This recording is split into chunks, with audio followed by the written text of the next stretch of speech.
वो बार बार दोहराते रहना चाहिए, अच्छी बातें बार बार कहते रहना चाहिए। जो भी अच्छी आदतें हैं, यहाँ इतनी माताएं बहनें बैठी हैं, हमारी माँ भी छोटी छोटी चीज़ों के लिए टोक देती थी, कभी कभी एक आध हाथ भी चलाना पड़ता है। अच्छी चीज़ें बार बार याद दिलानी होती है, चाहे वो संस्कार हो या चाहे वो बाबा साहब की सीख हो।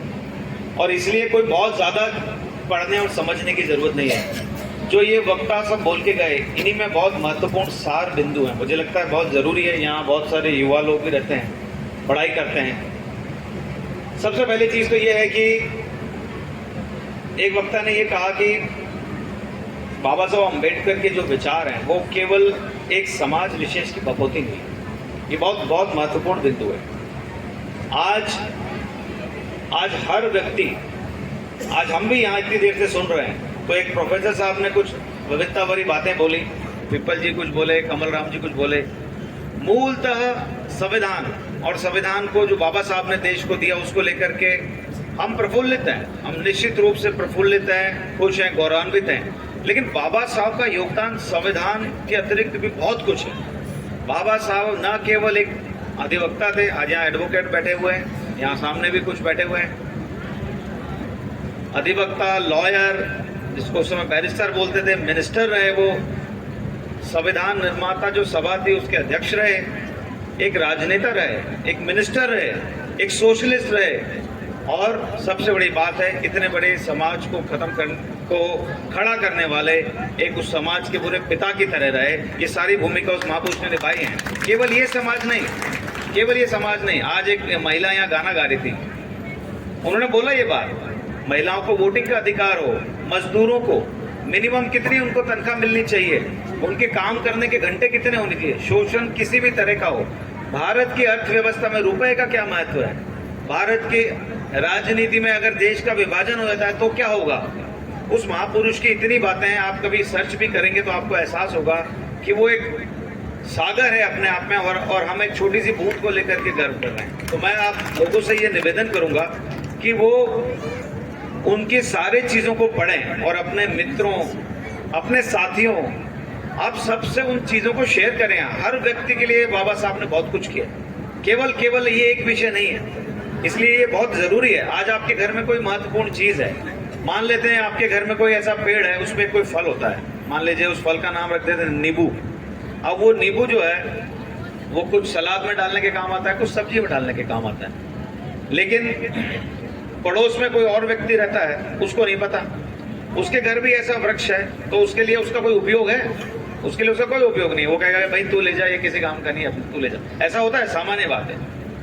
आज जो इस समाज के इतने विशाल व्यक्तित्व हैं, उन्होंने क्या क्या किया है, वो बात हम सबको पढ़नी चाहिए और फिर ये बातें सबको बतानी चाहिए।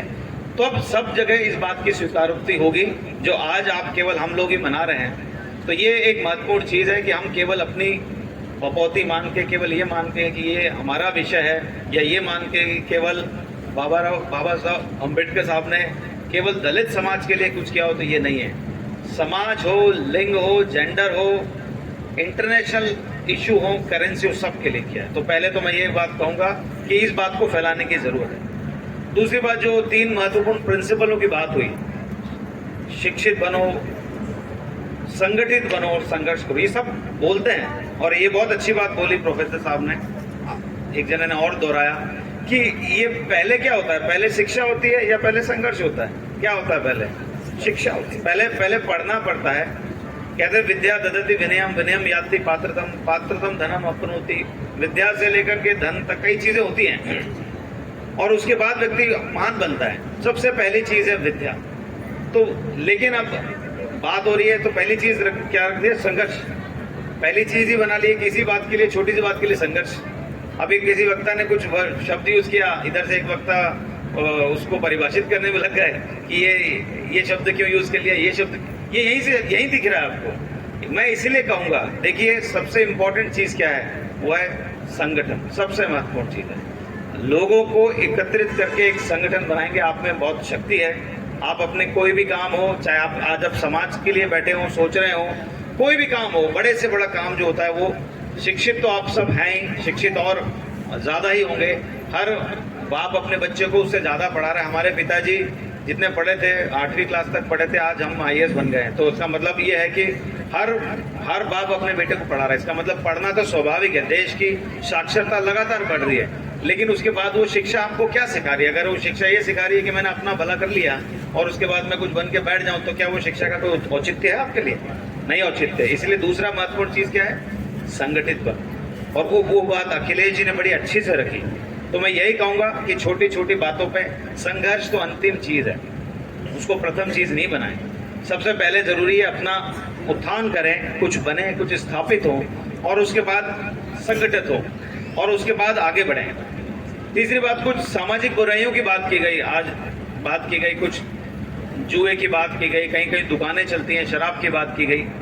देखिए ये दोनों पक्ष हैं इस चीज के। जब सामाजिक रूप से आप सब ये निर्णय नहीं लेंगे कि ये बुराई है और इसके लिए संघर्ष नहीं करेंगे, तो संघर्ष करना है बुराई के लिए, जो आपको मानवीय मूल्य से अलग करती है, जो आपको इंसानियत से अलग करती है, जो आपके विकास को रोकती है, उस चीज के लिए संघर्ष 1 नंबर पे होना चाहिए। उसके लिए करें संघर्ष। उसके लिए शिक्षा की आवश्यकता नहीं, आपको पता है ये चीज गलत है, ये चीज हमारे लिए ठीक नहीं है, उसका विरोध करें, उसके लिए संघर्ष करें। लेकिन हम लोग उस पर बोलते नहीं है, हम लोग उसका विरोध नहीं करते हैं। क्यों लोग इन चीजों को खरीदते हैं? अगर आपके आसपास दुकानें हैं और आपको पता है इस चीज से नुकसान हो रहा है, कई माता बहनें बैठी हैं, कई बार जाते हैं, विरोध करती हैं, तो ये यहाँ पुरुष बैठे हैं, उनको आवाज उठानी चाहिए, उनको अपने बच्चों को भी समझाना चाहिए। इसके लिए अगर संघर्ष करना है तो करें। कोई भी बुराई ताली एक हाथ से नहीं बजती है। जब तक आप उस चीज को नहीं हटाएंगे, कोई योजना बना के कोई चीज नहीं करता है, क्योंकि हर चीज वहां चलती है जहां जिस चीज को कोई खरीदता है। तो इसलिए मैं ये कहूंगा कि कोई बहुत ज्यादा चीजें ऐसी नहीं है जिनको बोलना चाहिए। अपनी बातें, ये ज्ञान की बातें लोगों ने बोल दी, ये गागर में सागर है, इसको अपनाएं। यहाँ से जब ये जयंती खत्म हो, अपने घर जाएं तो कोई एक सीख लेके जाएं, और फिर अगले साल आके जाएं तो ये बोलें कि पिछले साल की तुलना में इस साल ये चीज सीखी है, सुधार हुआ है। तब तो फायदा है जयंती हर साल मनाने का। और नहीं तो मैं यही कहूंगा कि वो महात्मा जो इतना कुछ करके गए हैं, आज से 72-73 साल पहले, या आज से 100 साल पहले, 132 साल हो गए, जब वो पढ़ते होंगे देश की, तो उस समय क्या स्थिति थी? हमारे लिए अभी हालात बहुत सामान्य हैं। तो इसलिए आप सबको जरूरत है कि उस चीज में जो उनके ड्रीम है, जो उनके सपने, आपसे उम्मीदें हैं, उन पे काम करें, खूब पढ़ें, खूब आगे बढ़ें, कुछ बने।